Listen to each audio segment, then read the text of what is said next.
Le están pegando demasiado al hombre en la República Argentina. Se come mucho menos pan, se toma mucho menos leche, se come menos carne, no alcanza absolutamente para nada, no hay diversión para la gente de los sectores medios y los más vulnerables. Ni hablar de darse determinado tipo de gustos, aquellos que para algunos era una ficción, pero que fue una realidad durante muchísimos años en la República Argentina. Hoy en Plaza de Mayo, un alimentazo. Así lo llamaron, porque ya no era un verdurazo, había algo más que verduras, era leche, pan, todo lo que más o menos se podía dar a la gente. Y la gente lo iba a buscar desesperadamente, porque algunos hace muchísimo tiempo que no se daban el gusto de una buena hoja de lechuga, de un poco de leche, de un pedazo de pan.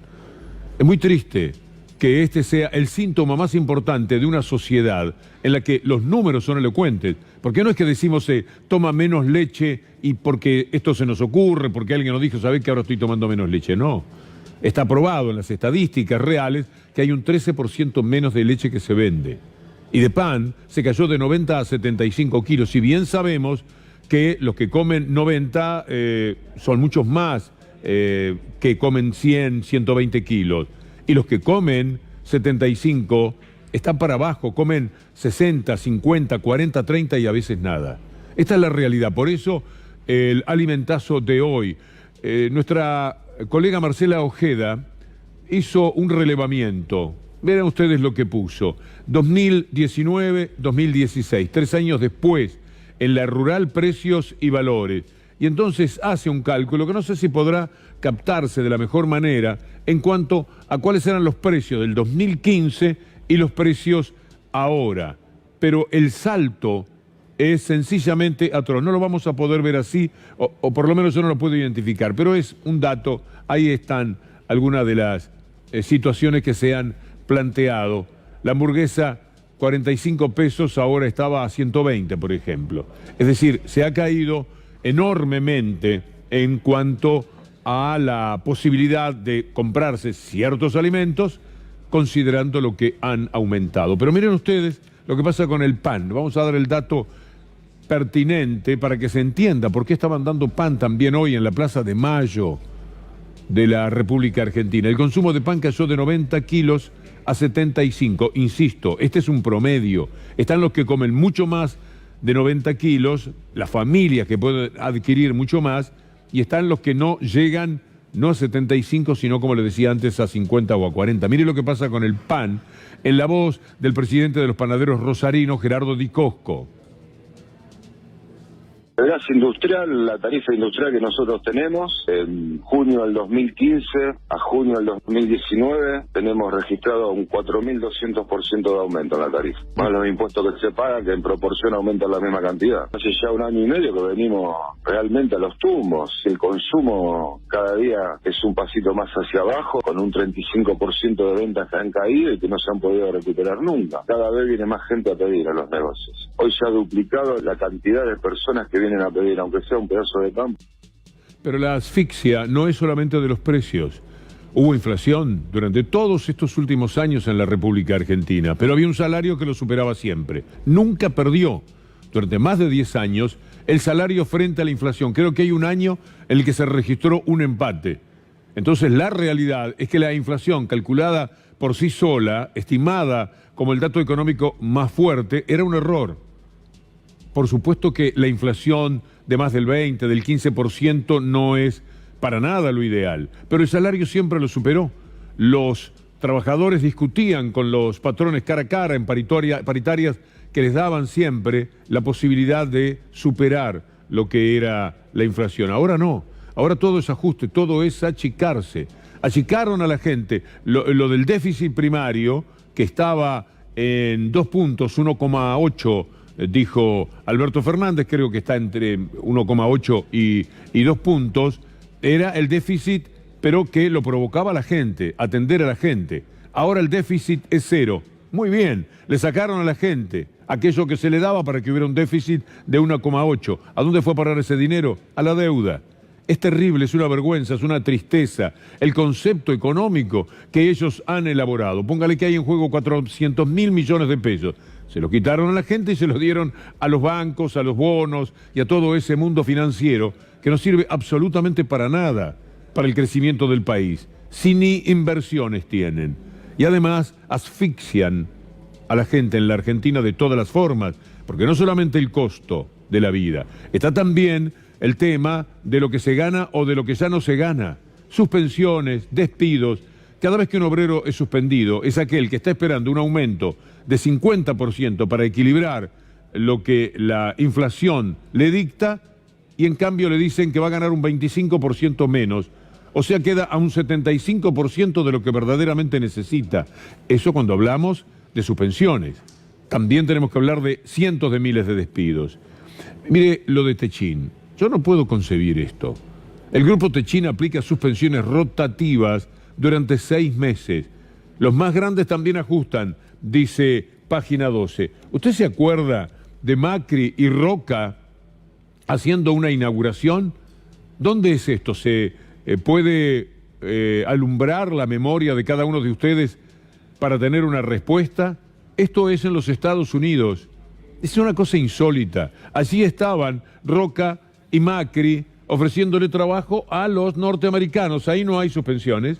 Ahí la cosa marcha muy bien. Es aquí donde suspenden gente, Roca y Macri. Ahí estaban caminando por instalaciones fantásticas.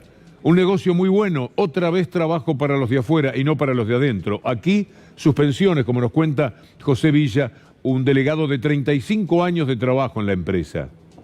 Petro. Lo que está pasando acá en Valentín Alsina, nos hemos venido trabajando en relación a tu gran proyecto Vaca Muerta. Ahora se está terminando de entregar toda la tubería y nos encontramos con esta situación de un plan de suspensiones. Es un plan de suspensiones y un tipo de modalidad que se viene aplicando ya desde los años 90 en la planta, porque la fluctuación varía. Nosotros entendemos que se tiene que ver la forma de seguir trabajando todo el año. Nosotros como trabajadores lo único que pedimos es trabajar. Si ahora nos salen con algo que no se habló en ningún momento, que es el retiro voluntario. Es bastante difícil de comprender que tengan esa actitud hacia los trabajadores norteamericanos, llevarles trabajo, etcétera, y aquí, mientras tanto, quitárselo. Y si no, acepten que se está muy, pero muy mal, y que esta es la razón por la que Techin...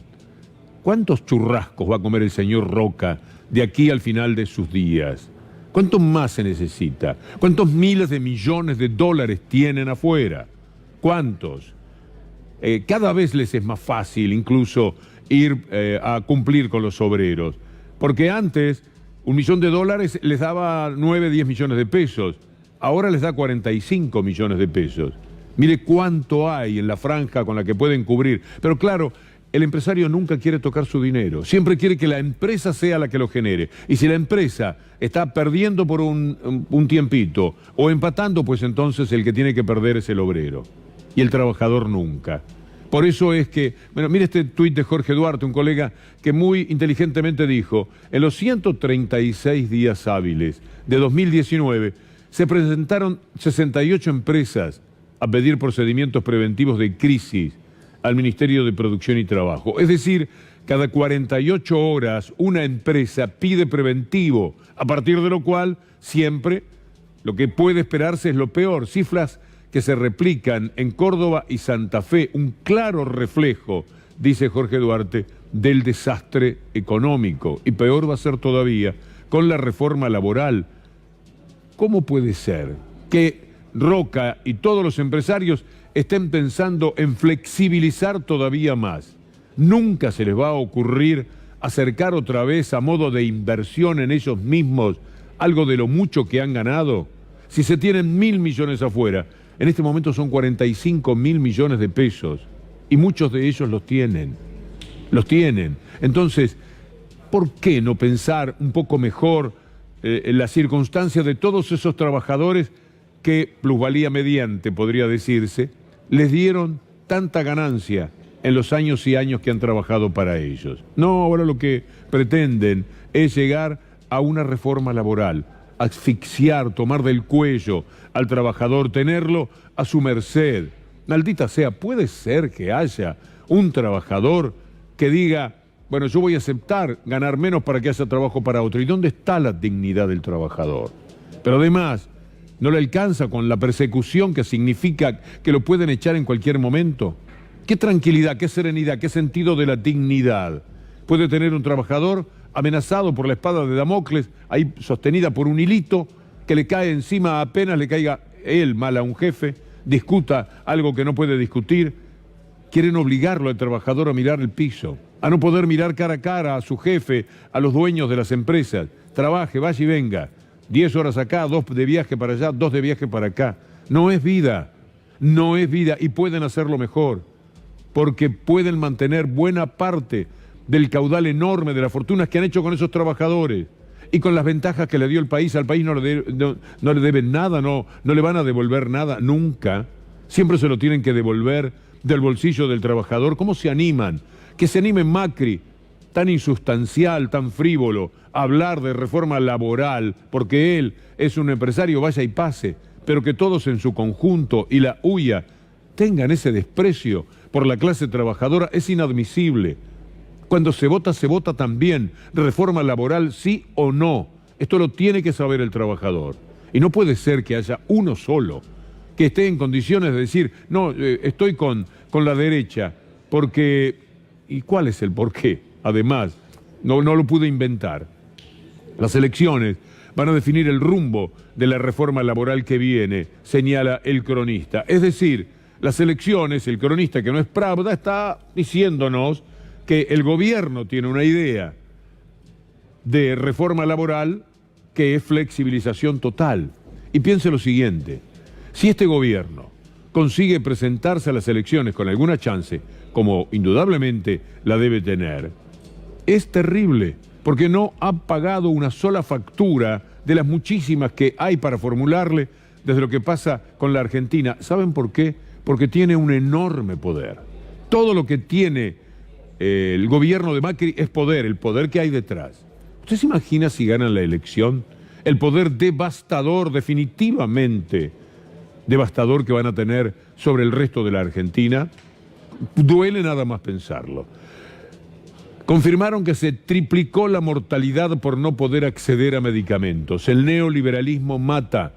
Esto está señalado por fuentes de los servicios farmacéuticos. Me gustaría ver, pero son las asociaciones farmacéuticas las que señalan esto. Otra vez, cuando hagamos esto, siempre es muy importante tener la fuente. Pero son los farmacéuticos los que lo están diciendo. Mire lo que Juan Romero, el conocido médico veterinario, nos dice en algo que cuando conoció nos dio el deseo de conversar con él. Yo tuve la suerte de ser funcionario de Cristina. Inauguré 26 hospitales públicos, distribuí 43 quirófanos móviles, atendimos más de 500 municipios, hicimos 1,5 millones de castraciones y 4 millones de vacunas antirrábicas. De todo eso, ¿qué quedó? Hoy hace 6 meses que no hay vacunas, nadie se enteró. Hoy a tu hijo lo muerde un perro y tenés contadas las dosis. ¿Por qué? Porque los dólares se gastan en la campaña, no en vacunas. Mantuvieron el presupuesto, no sé en qué lo gastaron, y tuvimos 6 meses donde faltó la vacuna antirrábica para perros por primera vez, por errores de licitación. No tuvimos vacuna pública, y hoy, si vos te muerde un perro en la cara, o te muerde un perro en el brazo, y te tienen que dar la vacuna antirrábica humana, que es importada, te la van a dar con cuentagotas, porque los dólares se utilizan para la campaña y no para la salud pública. Así están las cosas. ¿Y cuál es el complemento de tanta malaria, de tantos datos económicos que nos duelen, ya no solamente en el bolsillo, sino en el alma? La inseguridad. La provincia de Buenos Aires está arrasada, los números de la inseguridad han crecido, fuerte aumento de la inseguridad en la provincia de María Eugenia Vidal. Subieron un 63% los robos y un 50% los secuestros. Hay varias placas que se mostraron hoy de mañana por lo menos. Fuerte aumento de la inseguridad en la provincia. La Procuración General bonaerense lo dice. Informó que las denuncias e investigaciones aumentaron 6,6% durante 2018, pero el desglose de los números es tremendo. El de los hurtos, el de los homicidios, todos los etcétera que usted pueda concebir. Si lo podemos hacer con rapidez, vamos, porque estoy impaciente por llegar a ciertos materiales. Bueno, aquí está, es lo mismo, ¿eh? Está bien, lo dejamos, lo vamos a completar. Ahí está esta placa. Esta es muy buena. El total de delitos, porque lo que quieren decir es que han disminuido los delitos. Eran 798.000, aumentaron a 851.000. Esta es una realidad. Si hay otra placa también la mostramos, porque los números a veces golpean de una manera especial, si no quedan un poco en abstracto. Mire los hurtos, de 51 a 67, los robos, de 74 a 86, los robos con armas, de 51.000 a 53.000. Esta es la realidad. Robos con arma implica que es el rubro que menos aumentó. ¿Por qué? Porque lo que hay son primeros hurtos. Lo que hay es el primer delito. Algunos hurtos agravados, de 818 a 1.300, 63% creció. El secuestro extorsivo, un 50% más. La estafa, un 55% más. Y lo grave es que, como dice Fabián Perroni, y vale la pena escucharlo, bueno, mire los homicidios en robo, el homicidio culposo, pero escuchemos a Fabián Perroni cuando dice por qué se están produciendo todos estos delitos y alude al primer delito de muchísima gente a la que la arrastraron a esa condición, que quizás nunca pensó cometer un delito y ahora no tiene más remedio. Hay un problema social que es obvio, que hace que la persona que tenga la necesidad de comer, por definirlo de alguna manera, el delito más simple aumenta, y es sobre el cual más estamos trabajando con las zonas rojas, porque es una cuestión. Hay gente que delinque, que es la primera vez que está pasando, que antes no lo hacía, pero por una necesidad más que de delinquir, la de un apremio económico, que es lo que está pasando. O sea, la pobreza y la exclusión, más extrema lleva a que muchas personas salgan a robar para comer. Sí, por supuesto. Y se está trabajando sobre esta situación, porque el delito que menos está bajando es ese, el robo, el hurto, el asalto. Como tantas veces uno se pregunta cómo lo hicieron. Y lo hicieron con una catarata de mentiras que inundó nuestra vida, particularmente del 2011 en adelante.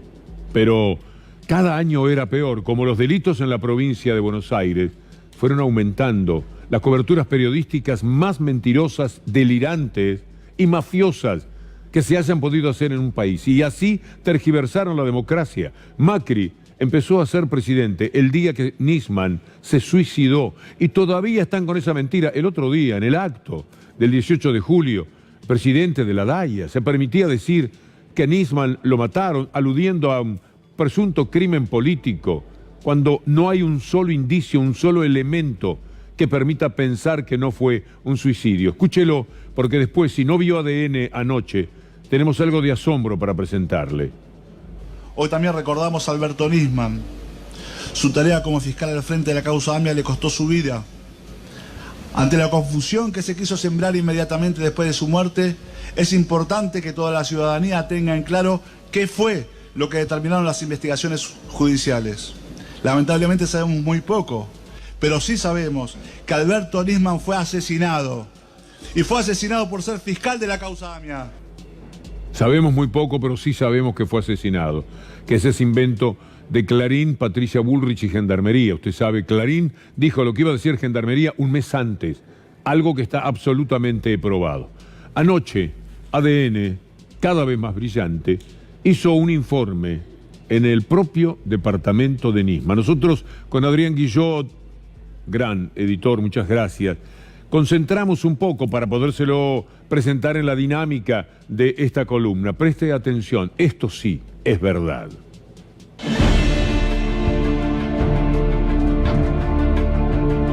Así es Puerto Madero, uno de los 48 barrios de la ciudad de Buenos Aires, el más exclusivo, el más seguro. Acá, el metro cuadrado de una propiedad cuesta más de $6.000. Aquí vivía el ex fiscal Alberto Nisman, un hombre que reportaba a la Embajada de Estados Unidos todas sus investigaciones. Para ingresar a la unidad 2 del piso 13 de la Torre Boulevard de la calle Azucena Villaflor 450, hay que pasar por una férrea guardia. Ahí se debe entregar el documento de identidad, te sacan una foto y después tenés que caminar unos 40 metros entre más de 100 cámaras de video hasta llegar al ascensor. Una vez en el ascensor, hay que marcar una clave personal de 6 dígitos que habilita utilizar las teclas del mismo. Es imposible llegar al palier del piso 13 sin ser visto por alguien. Lo cierto es que con Nisman muerto dentro del departamento, las puertas estaban cerradas desde su interior. El ingreso por la cocina tenía puesta una llave desde el interior con media vuelta. Hay que decir que si hubo asesinos, ellos debieron escapar por otro lugar que no fuera por las puertas. ¿Y cuáles pueden ser las alternativas? Las ventanas del piso 13. Vamos a acceder al palier central, por donde ingresaron justamente la primera vez la mamá del fiscal. Este es el palier central del departamento 2, como vemos ahí. Primero no pudo acceder la madre del fiscal al departamento porque lo que tenía era la traba interna. El departamento del fiscal está prácticamente como lo dejaron. Estos son los mismos sillones, estos eran los sillones que tenía Nisman, ese era el televisor del ex fiscal.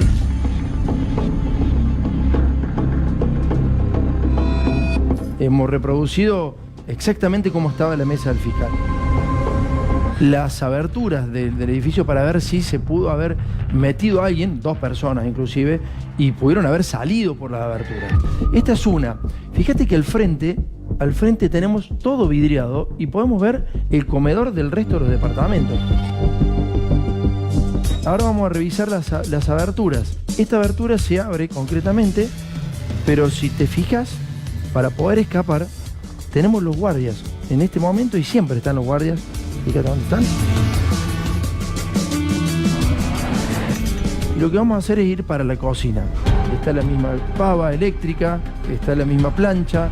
Así estaba la cocina tal cual está ahora, la hemos reproducido igual, esa misma cantidad de frutas. Y esta es la otra puerta por la que dicen que pudieron escapar los asesinos. Finalmente el baño en donde aparece muerto el fiscal. Estaba la alfombra blanca, la bañera.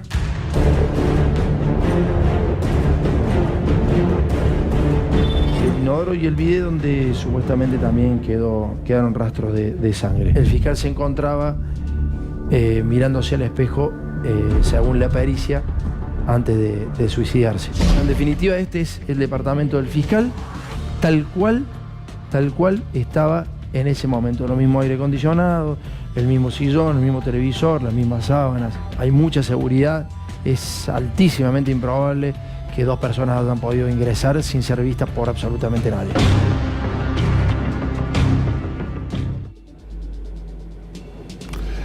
Es brillante, honra a la televisión un programa como este, que lamentablemente solo se puede hacer de este lado. Del otro lado mintieron tanto que ya no tienen forma de entrar a ese sitio y decir una verdad. Porque la verdad es que Nisman se suicidó. No lo mató la presidenta de la República de entonces, no lo mató algún allegado, no lo mató un comando árabe iraní, entrenado por Fidel Castro, como decía Clarín, y repetían algunos otros medios.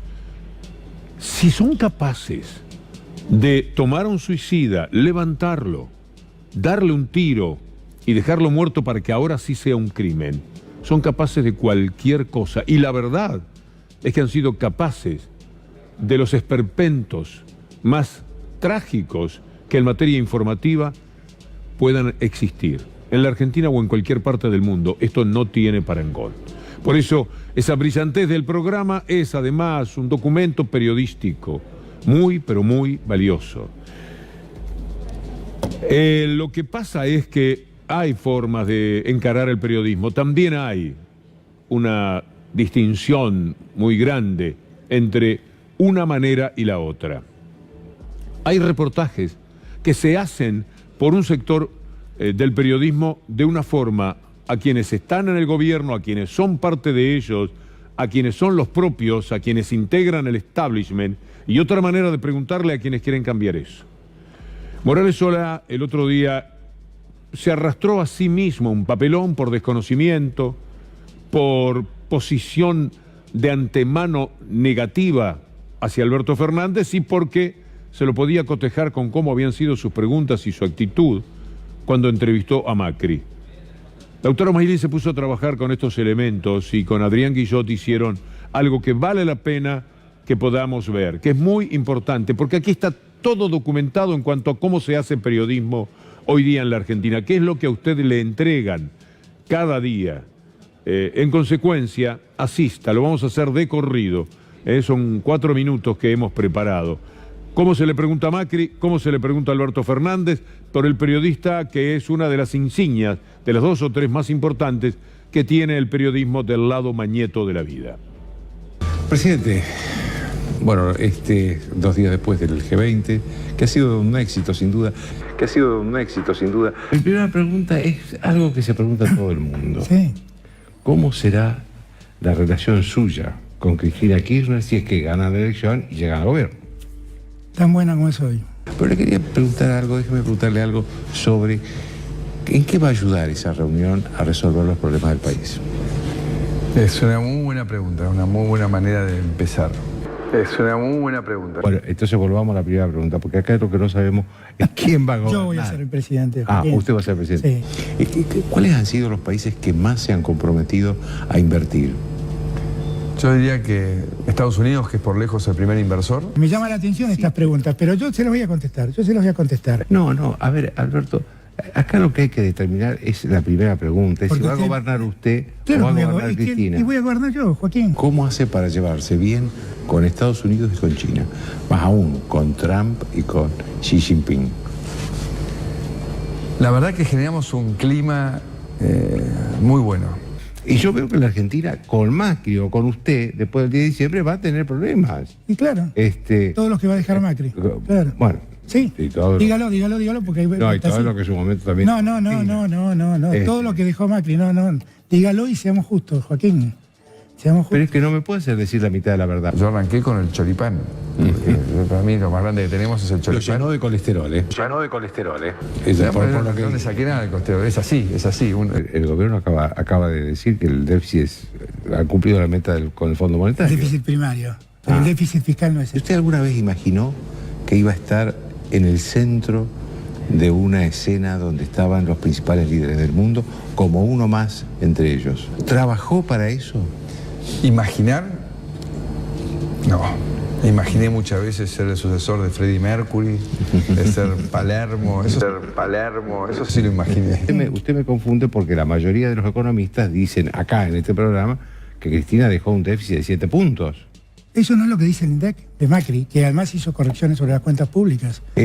La otra pregunta es sobre el papel importante que para mí injustamente no se menciona de su esposa Juliana. Pero quisiera que usted hable del papel que ella ha tenido en esta reunión. La hechicera es hechicera intergaláctica, no solo hechicera para mí, no solo me ha hechizado a mí. Y la mujer tiene un rol fundamental en la familia, en la vida de los líderes. Ahora, ¿usted no reconoce que en el gobierno de Macri hubo un modo de hacer política distinto? ¿Cuál es el modo? Bueno, dialogaron con la oposición, negociaron. ¿Y ella influye en usted en algunas cosas, como diciéndole, serenate, no te entusiasmes tanto con esto? ¿Tiene alguna influencia sobre su estado de ánimo? Sobre mi estado de ánimo, mucho. ¿Qué les dice usted, como candidato a presidente, a los kirchneristas que insultan o...? Y la verdad no le hacen ningún favor ni a mí, ni a la Argentina. Y lo mismo le digo a los otros. Sí, yo al macrismo en lo que sí. Déjeme hacer la última pregunta. Las lágrimas en el Teatro Colón, ¿fueron expresión de lo que usted vio en ese momento o fueron expresión también de la tensión acumulada? Usted vivió muchos meses, días de tensión y estaban llegando a su fin. ¿Qué expresó esas lágrimas? Pero a mí, yo antes de quebrarme ya venía respirando hondo. Pero, por ejemplo, ¿vamos a ir a un cepo o no? Obviamente que no, pero si lo critiqué, ¿por qué me preguntan? Con el Fondo Monetario. ¿Cómo con el fondo? ¿La relación cómo va a ser? Y va a ser con la misma que tuvimos en el 2004. Nosotros no recuperamos la relación con el fondo y le terminamos pagando. El que no le puede pagar es Macri. Y el fondo lo sabe, por eso hizo el informe que hizo. La Argentina no puede pagarlo por las condiciones que dejó Macri, Joaquín. Pero lo dejó Macri. No me eche la culpa a mí, ¿eh? Bueno, cerremos acá antes que empiece a llorar de vuelta. No. Más o menos, Macri, ¿cómo ha conseguido ser un genio y que todos podamos advertirlo. ¿Cómo lo hace? ¿Trabajó para eso? Y el otro le responde, no. Y usted, Alberto Fernández, ¿por qué es tan mal tipo y está con esa gente? Y no se puede así. No se puede porque tienen un enorme poder. Por suerte, mire, está C5N. Y en todos los horarios periodísticos, 3, 4 veces más a veces de audiencia. Está pasando. Y eso tiene que ver con un apego a una cierta realidad. Uno puede no ser demasiado severo con alguien a que le tenga un poco de simpatía o de respeto. Las circunstancias pueden morigerar esto, pero de ninguna manera ir a este brutal exceso de que uno es Gardel y el otro no llega ni a la cuerda de una guitarra. Pero lo hacen siempre, todo es así. Yo podría con los editores ponerle 1000 ejemplos de reportajes que pululan por toda la televisión, del tratamiento que se hace. Mire, vamos a tomar un caso más para el cierre, que es el de Stornelli. Usted piense, las preguntas que hay para Stornelli. Ahora vea de estas. Doctor, le quiero preguntar por una operación mediática que aparentemente hay en su contra. Esto es así. Hoy la coalición cívica, el partido de Elisa Carrió, denunció que una grabación en la que estaría el señor Barata, que fue segundo a la mano derecha de Julio De Vido y que está preso, quien habría estado liderando, digamos, la operación en su contra. ¿Usted cree esto creíble, verosímil? Estas cosas a usted, ¿qué le producen? ¿Lo desmoralizan, lo deprimen, lo abaten? ¿O está acostumbrado? Para salir ya de esto, ¿qué tan importante es la denuncia de este contador de los Kirchner Manzanares? ¿Va a seguir siendo fiscal de esta causa? Sí, por supuesto. Te pregunto porque en las últimas horas con todas estas operaciones se puso en duda. Si No, son operaciones. Así están las cosas. Por este tipo de periodismo que a veces les pasan cosas en el propio mundo de ellos, porque han tratado férreamente de instalar que el señor Santoro es un periodista y no un espía de Clarín, de los tantos que tiene, por otra parte, Clarín en el mundo de Comodoro Pi. Allí donde son los amos y señores, por cierto. Miren lo que pasa, como cierre, en un programa de televisión en el cual se habla de los 400 firmantes a favor de Santoro, diciendo no ataquen el periodismo, cuando Santoro para nada era atacado como periodista, sino tenía que dar explicaciones de hasta dónde es un espía, hasta dónde trabajaba en una banda, hasta dónde ayudaba a las extorsiones que cometía D'Alessio, desde cuándo se conocía con D'Alessio, cuánto tiempo hace que venían operando juntos. Sí, es verdad que las notas que sacaba en los diarios tenían que ver con una manera de presionar a aquellos a los cuales D'Alessio finalmente extorsionaba. Estas eran las preguntas. No era decirle, ¿de dónde sabe usted? ¿De dónde dijo usted tal cosa? Esa es protección de la fuente.